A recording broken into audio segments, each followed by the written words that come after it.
কি সুন্দর। বন্ধুরা শুভ সকাল। আজকে সকাল সকাল দেখো আমার কাকা 3টে মাছ ধরে নিয়ে এসছে। আমাদের এখানে প্রচন্ড জল হয়েছে। আমাদের যে ফালাটা আছে না পেছনে, ওখানে 3টে মাছ এসেছিল, মানে এসেছিল অনেক মাছ, কিন্তু 3টে মাছ ধরা পড়েছে। তো ভাবলাম তোমাদের সঙ্গে একটু শেয়ার করে ফেলি।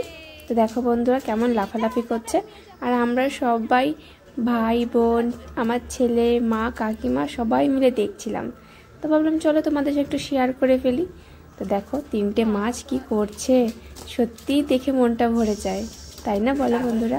এই দেখো বন্ধুরা, আমার কাকু মাছ পেয়েছে। এখন দেখো কাটা হচ্ছে, আমরা দর্শক। এই দেখো, এই দেখো দর্শক, এই যে এই যে এই দেখো।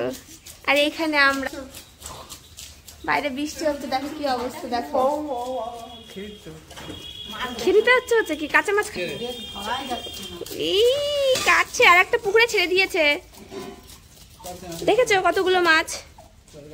দেখো আমাদের এখানে, ভাই ধরতো কে, এই দেখো আমাদের পুকুরের অবস্থা কি। দেখো বৃষ্টি হয়ে ইস একদম শ্যাওলা শ্যাওলা হয়ে গেছে। দেখো পাকা জায়গা কে বলবে এখানে।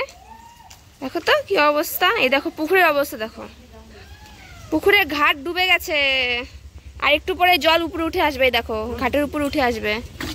ওই দেখো জলের অবস্থা কি চারিপাশে। এখন যদি আমার ফোনটা পড়ে যায় না জলের মধ্যে, কি হবে বলো তো বন্ধুরা। দেখো বৃষ্টি বৃষ্টি বৃষ্টি। এই দেখো আমার কাকু মাছ ধরছে। ওই দেখো, ওই দেখো ওইখানে পেয়েছে মাছগুলো, আর ওই ফালায় পেয়েছে একটা বড় গজাল মাছ। জানো বন্ধুরা, গজাল মাছ কে কে দেখেছ আর কে কে দেখুনি বলো, কে কে দেখুনি গজাল মাছ। আমাদের বাড়ি আজকে গজাল মাছ পেয়েছে, বড় একটা ফালায় পড়েছিল, প্রায় 1.5 কিলো থেকে 2 কিলো হবে। এখনো ভিডিওটা তুলিনি, ওর ফটোটা তুলিনি, তুলবো তোমাদের দেখাবো সবাইকে, লোভ লাগবে সবার। আমার মা ব্যস্ত রয়েছে, দেখো রান্না করছে, আর এখানে কাকু আর কাকিমা সব কাটছে মাছ। চলো বন্ধুরা বাই বাই, মাছ কাটা যাক।